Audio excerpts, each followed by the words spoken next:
Subtópico 3, o cristão e a rebelião. A Bíblia ensina ao cristão respeitar todas as autoridades, inclusive os líderes da igreja. Jamais ser insubmisso, rebelar-se. Romanos 13, 1. Mas tendo como dever orar por elas. 1 Timóteo 2, 1 e 2. Entretanto, segundo as Escrituras, o cristão não deve sujeitar-se a uma autoridade quando a prioridade da justiça está em risco e quando há violação aos princípios bíblicos, como está em Atos 5, 29.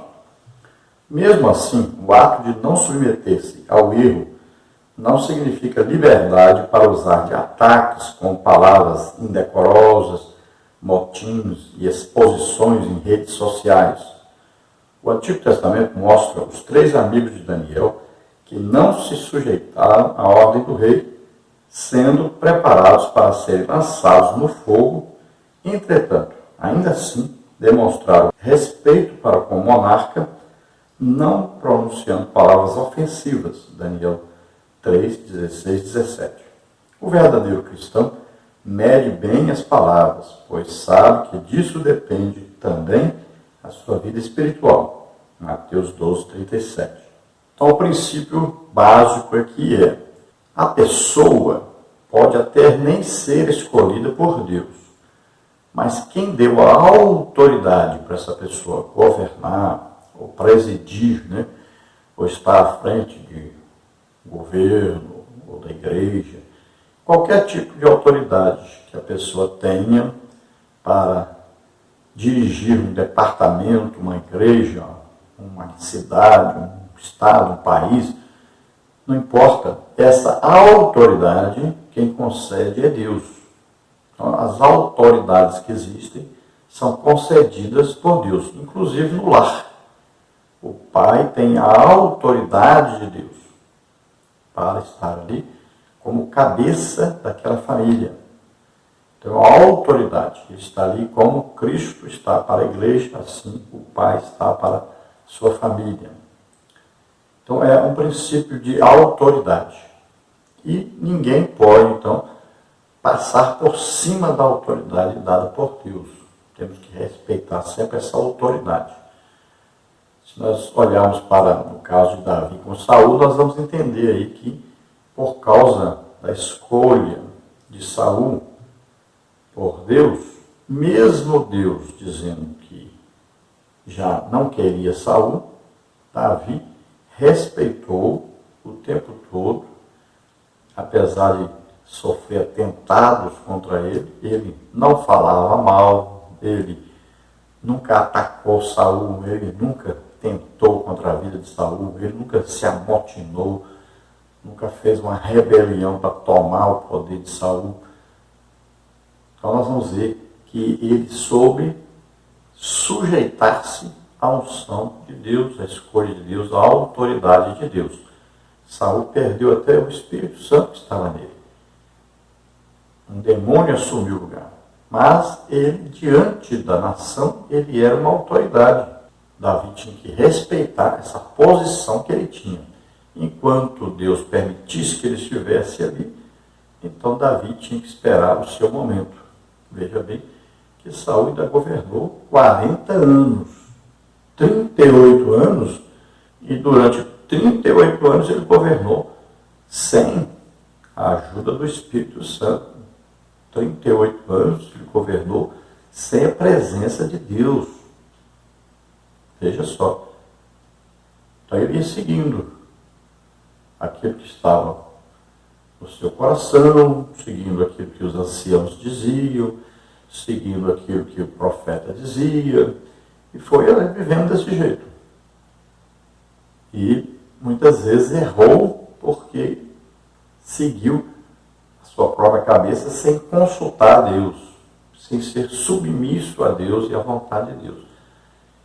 E por isso ele acabou do jeito que acabou, uma morte trágica dele, de sua família toda, pelo que nós entendemos. Ele tentou se matar com a espada, o pajem dele pensou que ele já estava morto, Saul havia pedido ao seu pai para o matar e ele não quis.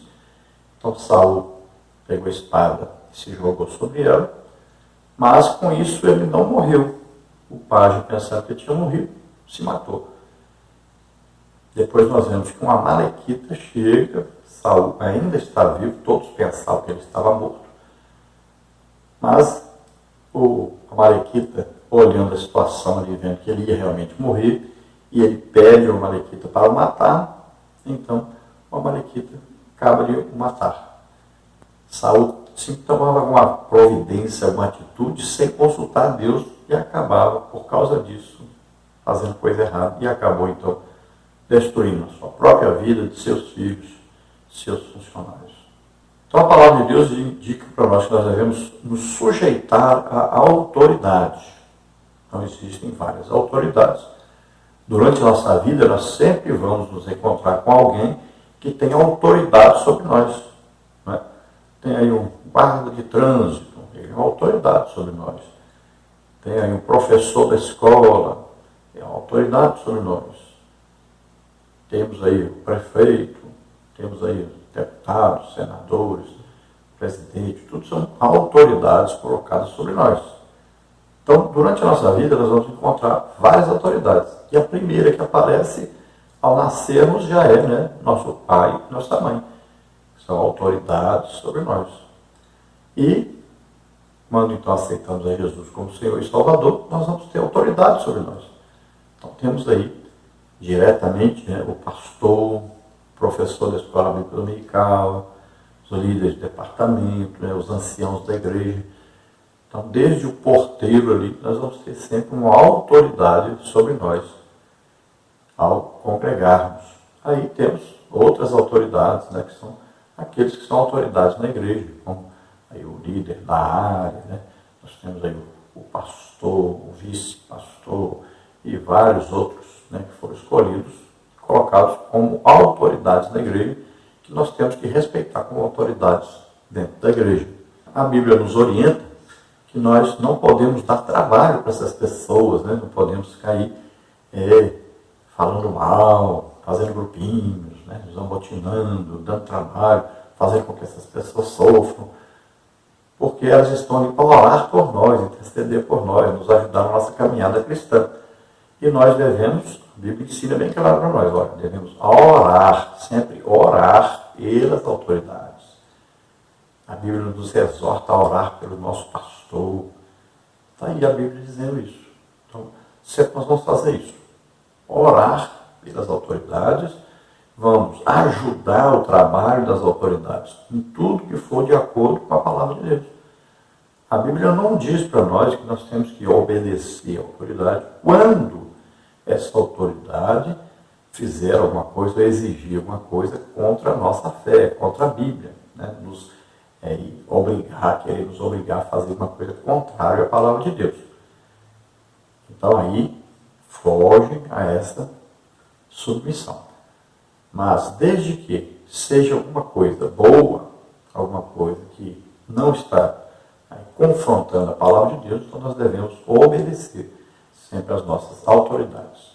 Aqui nós vemos o exemplo de Sadraque, Mesaque e Abednego, que não respeitaram uma ordem, né, do rei Nabucodonosor de se dobrarem diante de uma imagem e adorá-la. Então isso feria os ensinos da palavra de Deus. Então eles não se submeteram. E Deus honrou então a fé deles, né? Honrou a atitude deles, mas eles não trataram mal Nabucodonosor, não xingaram, não desrespeitaram, nada disso. Aproveitaram para pregar sobre o seu Deus. É isso que eles fizeram. Nós vamos ver os apóstolos diante do Sinédrio, né? As autoridades máximas ali, religiosas estão reunidas, e Pedro então vai dizer, antes importa obedecer a Deus do que aos homens. Então, em que? Na pregação do Evangelho. Eles estavam sendo proibidos de pregar o Evangelho. Então, ele diz, mais importa obedecer a Deus do que aos homens. Então, veja só, quando há uma proibição de se pregar o Evangelho, né, há um impedimento, então essa autoridade, ela não pode ser respeitada, porque ela está transgredindo a palavra de Deus. Está impedindo a propagação da palavra de Deus, do Evangelho. Agora, não quer dizer que toda vez que for proibido pregar a palavra de Deus, nós vamos também desrespeitar as autoridades. Existem regras, né? Então, por exemplo, você quer fazer um culto na rua, em uma cruzada, você não pode apenas chegar e fazer, você tem que olhar as normas que existem. Então, vai pegar o quê? Uma licença na prefeitura, né? Vai ser uma coisa organizada, não vai deixar tudo sujo por todo lado depois. Então, existe também normas que devem ser obedecidas. Quanto às redes sociais, nós temos visto, né? Quanta coisa, quantos palavrões, xingamentos, tanta coisa que tem aparecido na internet, nos grupos principalmente, porque existem sempre as infiltrações das pessoas. Tem uma coisa que acontece muito hoje, é a infiltração principalmente de calvinistas em grupos de pentecostais. E eles sorrateiramente eles vão ali influenciando essas pessoas do grupo. Aí começam a criticar tudo que é demonstração do poder de Deus, das manifestações do Espírito Santo. Eles começam a criticar, aí eles começam a criticar as autoridades da igreja pentecostal, começam a criticar tudo que se faz na igreja pentecostal e começam a ensinar as suas heresias, né, dentro dos grupos. Eu detecto muito isso nos grupos e começo a combater isso, combato mesmo. Sempre vou contra as suas ideias, sempre estou vendo que o que existe por detrás das suas ideias, dos seus ensinos. Estão passando heresias, estão querendo acabar com as manifestações do Espírito Santo. Sempre estamos vendo isso. E isso tem uma infiltração muito grande, mas é muito grande em quase todos os grupos na internet, onde existem crentes da Assembleia de Deus, principalmente. Existem os calvinistas infiltrados no meio. E muitos assembleanos estão defendendo o calvinismo. Muitos mesmo. Isso está causando problema sério na igreja. Muitos têm deixado as igrejas pentecostais, porque foram influenciados por esses grupos. E essas pessoas acabam blasfemando contra o Espírito Santo e depois vão ter um prejuízo sério, perdendo a sua salvação e ainda indo para o lago de fogo e enxofre. Não brinquem com Deus. Vamos ao tópico 2, a rebeldia de Saul. Subtópico 1, não cumpria com a ordem divina. Subtópico 2, Deus se arrependeu em relação a Saul. Subtópico 3, a rebelião como pecado de feitiçaria. Subtópico 1, então, não cumpria com a ordem divina. Por ordem expressa de Deus, Samuel ordenou a Saul que matasse os amalequitas, porque a medida dos seus pecados estava completa. Êxodo 17, 8 a 13 e Deuteronômio 25, 17 e 18. Tudo deveria ser destruído e banido, pois os amalequitas estavam sob o julgamento divino. Essa ação divina era para evitar que o mal deles se espalhasse cada vez mais. Entretanto, nada dos amalequitas deveria ser saqueado ou roubado, pois não tratava-se de uma guerra qualquer. O que não poderia ser queimado, como o ouro, a prata e o ferro, seriam objetos solenes de consagração a Deus. Mas Saul não obedeceu à ordem divina. Juntamente com 200.000 homens de 11 tribos e outros 10.000 de Judá, lançou-se à batalha. Não destruiu o rebanho do inimigo e ainda preservou a vida do rei Agag. O mal que Saul poupou não tardaria de lhe atingir. Note que foi uma amalequita que afirmou ter matado Saul, segundo o livro de Samuel, capítulo 1, do versículo 1 ao versículo 10. Então é preciso entender aqui quem são esses amalequitas. Os amalequitas é aquele povo que tentou impedir Israel de entrar na terra prometida. O que eles faziam? Eles pegavam as pessoas que ficavam para trás, como os mais velhos, os doentes, as mulheres, as crianças, aqueles que ficavam mais cansados, iam ficando para trás da multidão. Então eles iam matando essas pessoas, covardemente. Veja só a atitude deles. Você pode encontrar isso aí na palavra de Deus. Está escrito em Deuteronômio, capítulo 25, versículos 17 e 18. Então esse povo foi amaldiçoado por Deus. Ali Moisés, com a sua mão, estendia a mão, né? Então Arão e Ur ali amparavam a mão de Moisés. Quando a mão dele descia, o povo começava a recuar, o povo de Israel. Mas quando a mão dele levantava, Israel prevalecia. Mas eles não acabaram com todo o povo. E esse povo, com o tempo, aumentou novamente. Novamente, Deus dá ordem para destruí-los.